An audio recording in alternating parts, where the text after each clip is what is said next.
जय माता सरस्वती। प्रिय छात्रों, आज की कक्षा में आप सबका हार्दिक अभिनंदन। प्रिय छात्रों, आज हम संस्कृत भाषा में चित्र वर्णन पढ़ने जा रहे हैं। चित्र वर्णन यह किसी एक कक्षा का विषय नहीं है, कक्षा छठी से ही प्रारंभ हो जाता है और कोई 9वीं 10वीं 11वीं 12वीं किसी भी कक्षा में जब आप 7वीं 8वीं हर जगह चित्र वर्णन के नियम एक जैसे ही हैं। तो आप और यह बहुत ही एक सरल विधि है। बच्चे इसके अंकों को कहते हैं मुफ्त के अंक होते हैं बच्चों के लिए। तो हर छात्र इसको आप इन जो 5 अंक होते हैं 5 या 6 अंक तो उनको आसानी से प्राप्त कर सकता है।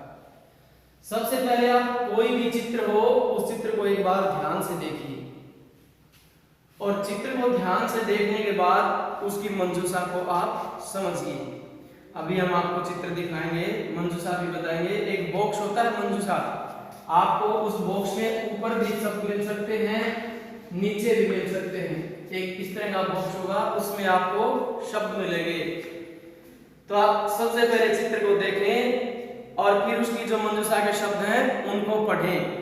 जैसे आपकी पुस्तक में ही है, आपकी पुस्तक में दिया गया है, एक चित्र है और इसमें ये शब्द भी दिए गए हैं, ये मंजूषा के शब्द हैं। ये जरूरी नहीं होता कि हम सिर्फ इन्हीं शब्दों को प्रयोग करें, आप कोई भी चित्र में से दूसरा शब्द आपको आसानी से समझ आता हो प्रयोग कर सकते हैं, इनको भी आप ले सकते हैं। तो इसको देखने के बाद हमें क्या प्रयोग करना है? सबसे पहले कोई भी चित्र हो, हमें वाक्य यही लिखने होते हैं, सिर्फ शब्दों का बदलाव करना होता है इसमें। जैसे पहला वाक्य है एतत्, एतत् मतलब यह, चित्रं मतलब चित्र, अस्ति यह चित्र है। हमें हर चित्र वर्णन में ये वाक्य प्रयोग करना है। बीच में जो ये खाली जगह दी गई है इसमें आप क्या करेंगे कि जिस भी चीज का चित्र है उसमें षष्ठी विभक्ति का प्रयोग करेंगे। षष्ठी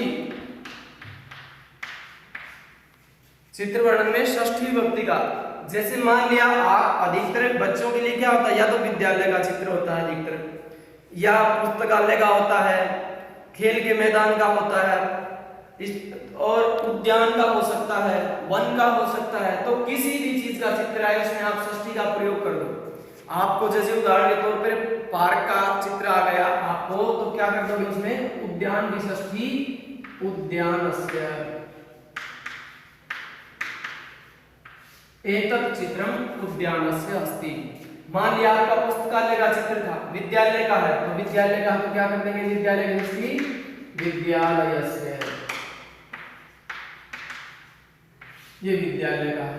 वन कहा तो वनस्य, पुस्तकालय कहा तो पुस्तकालयस्य। तो ये पहला वाक्य हमारा स्पष्ट। बस क्या होगा, हमें मंजूषा देखनी और चित्र को देखा समझ में आ जाएगा, उसमें षष्ठी विभक्ति का प्रयोग करके ये चित्र इस वाक्य का है।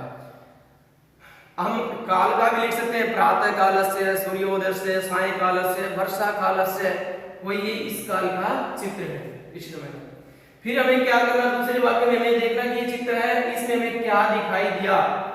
ये सप्तमी विभक्ति है, एतत् ये प्रथमादि दोनों में विशेषण विशेष है, तो ये भी विशेषण विशेष है में, इसमें सप्तमी, तो इसका मतलब तो यह चित्र, इसका मतलब है इस चित्र में, अस्मिन् चित्रे, इस चित्र में हमें क्या दिखाई दिया। मान लिया विद्यालय का है तो बालक तो दिखाई देंगे, पुस्तकालय का है तो भी उसमें बच्चे दिखाई देंगे, खेल के मैदान का है तो भी बच्चे दिखाई देंगे, उद्यान में भी। यदि हमें बच्चे दिखाई दिए तो हम क्या लिख देंगे, दृश्य ज्यादा है तो दृश्यन्ते। मान लिया बालकः, अस्मिन् चित्रे बालकः दृश्यन्ते। प्रिय छात्रों, आप ये ध्यान रखना, यदि एक कोई दिखाई दे, मान लिया एक बालक है तो दृश्यते, दो है तो बालकौ दृश्यते। संस्कृत भाषा वैज्ञानिक भाषा है, यहाँ एक वचन, बहुवचन, द्विवचन इनका प्रयोग हमें गलत नहीं करना है। ज्यादा अधिकतर मैंने इसलिए दृश्यन्ते लिख दिया क्योंकि जो चित्र होता है उसमें एक से ज्यादा ही मिलते हैं, तो अधिकतर आप बालकः दृश्यन्ते प्रयोग करना। जो बच्चे समझदार हैं, पढ़े लिखे और शब्द भी जानते हैं, धातु रूप भी जानते हैं, उनको मैंने बता दिया। और फिर भी किसी छात्र को यदि रूप चलाना नहीं आए सामान्यतः है तो आप संति लिख दो, अत्र बालका संति, जो भी आपको दिखाई है कि यहाँ बालक हैं। और जो छात्र अच्छे कुशाग्र बुद्धि के हैं, अच्छे से शब्द रूप धातु रूप जानते हैं, ताकि आपका परीक्षक पढ़े हुए जाने कि बच्चे को बहुत ही अच्छा प्रयोग करना आता है, इसलिए अच्छे शब्दों का प्रयोग एग्जामिनर जो होता है परीक्षक उसकी बुद्धि पर अच्छा प्रभाव डालते हैं, सकारात्मक अच्छे अंक मिलते हैं, इसलिए आप अच्छी भाषा का प्रयोग बालकाः दृश्यन्ते। तो आप यदि मान लिया पुरुष दिखा रहे हैं पुरुषः लिख सकते हैं आप, जनाः महिला कोई भी, अत्र जनाः दृश्यन्ते, जना में सब आ जाते हैं, छोटे बड़े सब की सब व्यक्ति यहाँ दिखाई दे रहे हैं। अब ये तीसरे वाक्य में क्या है, आपने जो दिखाई दिया वो कुछ ना कुछ कार्य करते तो अवश्य मिलेगा। अभी यही चित्र है, इसमें मान लिया आपको बच्चे दिखाई दे रहे हैं, वो क्या कर रहे हैं, कोई कूद रहा है, कोई दौड़ रहा है, कोई भाग रहा है इधर, तो हम सीधा क्या लिख देंगे कि क्रीडन्ति, कि यहाँ हमने बालक दिखाई दिया तो बालक की क्रिया लिख देंगे और वाक्य जुड़ भी जाएंगे सीधा कि बच्चे दिखाई दिए और फिर अगला भी बच्चों से संबंधित जुड़ा हुआ, अत्र बालकाः क्रीडन्ति।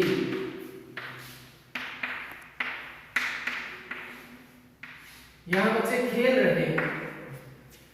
और फिर मैंने लिखा था कि अस्मिन् चित्रे दृश्यन्ते, आपको सिर्फ एक चीज तो दिखाई नहीं देगी, वहां पर चित्र में बहुत सारी चीजें दिखाई देंगी, वहां कोई घर भी दिखाई देंगे या पुष्प दिखाई देंगे, कुछ ना अन्य पशु दिखाई देंगे, पक्षी दिखाई देंगे, तो हम बहुत सारे वाक्य इस प्रकार लिख सकते हैं। आगे वाक्य बनाने के लिए हमने जोड़ दिया कि इसका चित्र है, हमने क्या दिखाई दिया वो यहाँ लिख देंगे और दिखाई देने के बाद वो क्या क्रिया कर रहे हैं वो अगला वाक्य, और फिर हम अपी लगाकर कितने भी वाक्य लिख सकते हैं।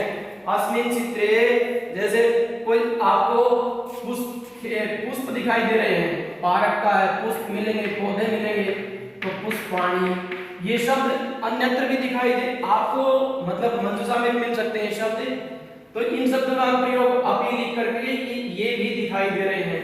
अस्मिन् चित्रे पुष्पाणि अपि दृश्यन्ते, अस्मिन् चित्रे मान लिया आपको और कुछ इससे अलग दिखाई दे, अस्मिन् चित्रे, तो हम अपी लगा करके फिर अपी, अपी का मतलब भी, ये भी दिखाई दे रहा है, ये भी दिखाई दे रहा है।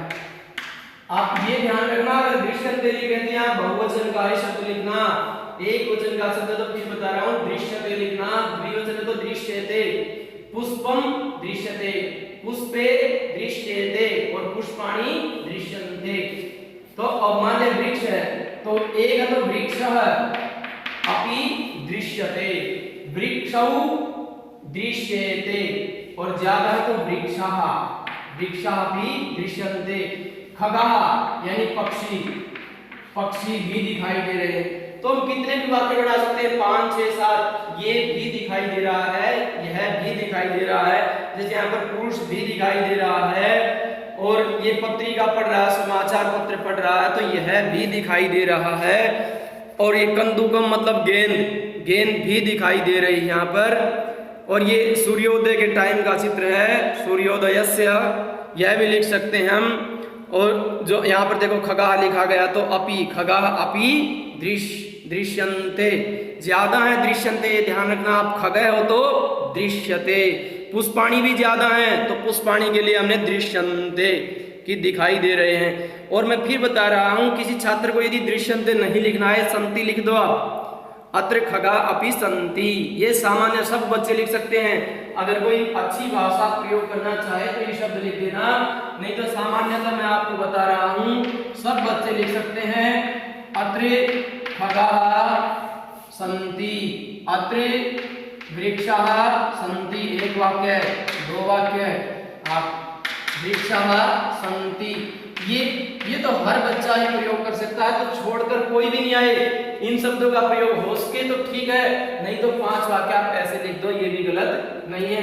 यहाँ भी ध्यान रखना, बहुवचन है तो सन्ति, एक वचन है तो अस्ति, खगः अस्ति, बालकः अस्ति, बालकौ स्तः, बालकाः सन्ति, वृक्षः अस्ति, वृक्षौ स्तः, वृक्षाः सन्ति। ऐसे ही पुष्पम अस्ति, पुष्पे स्तः, पुष्पाणि सन्ति। तो एक वचन, द्विवचन, बहुवचन का आप प्रयोग जरूर करना। संस्कृत भाषा का जो शब्दकोश है सिर्फ तुकबंदी का नहीं है, उसमें आपके कर्ता क्रिया जरूर जुड़े होने चाहिए।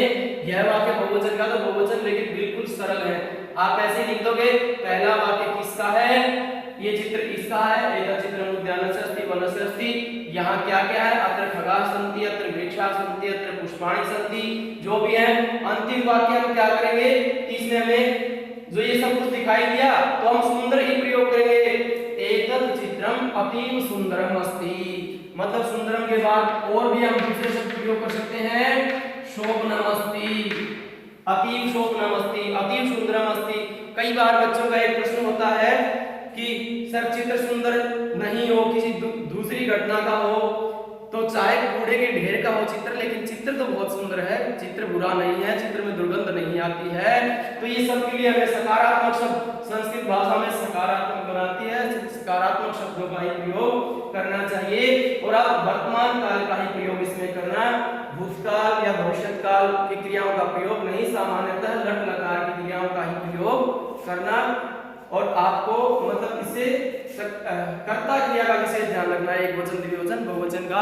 हम आशा करते हैं आपको चित्र वर्णन जरूर समझ आया होगा। फिर भी किसी भी छात्र को किसी भी प्रकार की कोई शंका है तो अपनी संकोच निसंदेह अपने अपने अध्यापक से पूछ सकते हैं। धन्यवाद, जय हिंद, जय भारत। और हम आपको गृह कार्य के लिए कुछ चित्र अभ्यास के लिए भेज देंगे।